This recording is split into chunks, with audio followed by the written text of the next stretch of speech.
everybody. Wandering Curator Evan here. Today you're going to hear from Battleship New Jersey Curator Ryan Zemansky and one of COD's wonderful volunteers, John Bradrick, as they talk about fancy rope work or line work if you're on a boat or a ship aboard museum ships. Thank you very much for tuning in. Hello everybody, it's Evan and Ryan, and this time we're going to be talking about fancy work and rope work on not destroyers, I'm sorry, battleships and then submarines. So I noticed a lot of your hatches have this rope work. Is this all original, or is this something your volunteers did? We're pretty sure that all of this dates back to when the ship was in service. We've got some fantastic volunteers that do some of this kind of rope work in making the barrier ropes if we wanted to block off this door but still let people see through it. They make some really great macrame type stuff. Dave, if you're watching this, you do great work. But stuff like this throughout the ship is original. Okay, and I noticed some of them are painted and some of them aren't. Was the painting just to kind of make sure that the ropes doesn't come apart? Was it like a part of the decorative process? I suspect most of the painting is museum era and it would have largely been unpainted. Especially something like this where it's on a handle, gets touched a lot. So you leave oils from your hand and the rope gets stained really nastily. And so I suspect we did the expedient and just painted it over to both protect it and make it look more tidy. Rope work or fancy work is a very ancient maritime tradition. It's something that a lot of mariners did when they weren't doing anything else, especially during the age of sail when transportation across the continents or wherever you were going took a long time. So a lot of them practiced knots, and a lot of these decorative knots, including on sailing vessels, would find their way throughout the boat. They would sometimes put them in little boxes and preserve them, certain knots that they invented. On COD, most of the rope work was done after the war. We have in our control room, with our conning tower up there, that sort of bar they would have grabbed, you would not want rope on that because a lot of guys were using it sort of like a fireman pole and just sliding down, so you would not want rope on that. You would get very, very bad rope burn. It makes sense for something like this where it's a really thin metal handle. You want something that you can grab onto, it being ridged like this. And we see a lot of rope work on New Jersey, more so than other ships, because we've got a really high proportion of deck division guys. Deck and weapons are one group.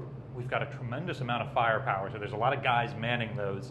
And it's no surprise that we're up here at the forward end of the ship where a lot of those deck division guys who man turret 1, turret 2 had their berthing compartments.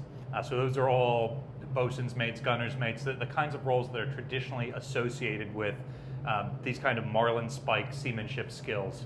Do you know, would they have to have authorization to put this on, or were they able to just put it on themselves without asking an officer, do you think? That's a fantastic question. I suspect, especially in spaces like these that are berthing spaces, they could have just done this. I even suspect that much of it would have been an officer, a chief, somebody going through and being like, this handle really sucks. It's this like less than ½ inch wide thing. Put something on there that gives it some grip.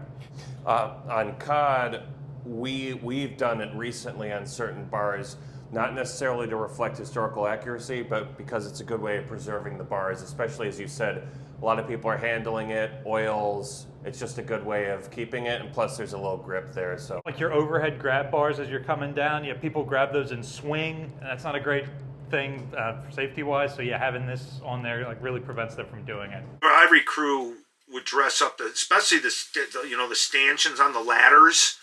Up in officer country, there was always, or if it was a handle that was commonly, you'd see like, on the hatches, that not the ones that you needed a dog wrench for, but the ones that were just one arm and they all worked on rollers. You would always have some type of rope art on that, or stanchions, or if it was something cool.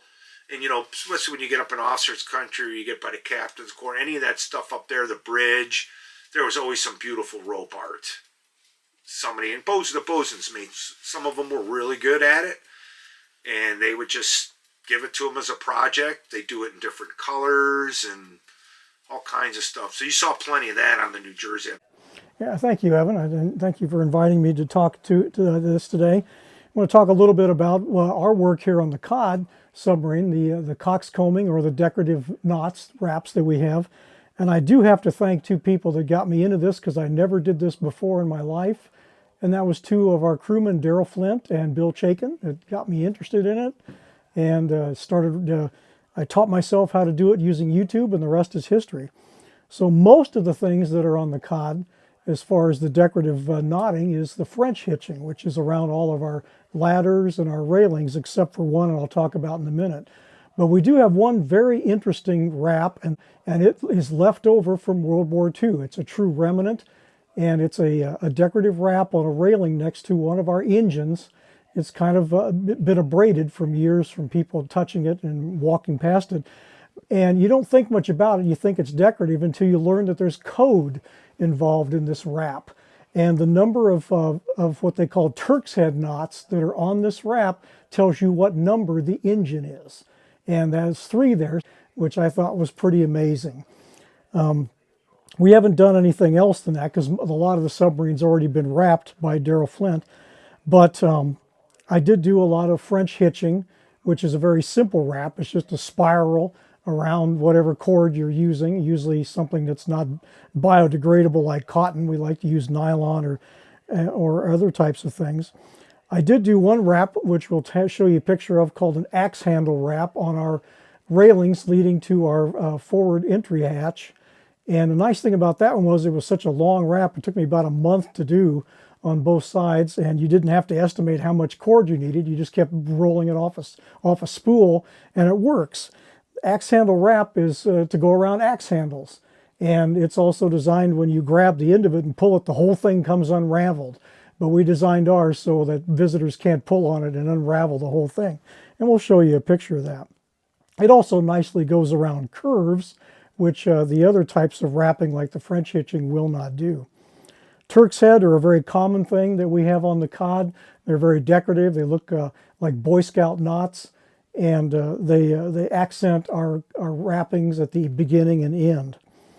We do smaller things also, just common whipping on the end of ropes. We have being a submarine, a marine vessel, we have a tremendous amount of ropes that we use, and all of them can have frayed ends on them.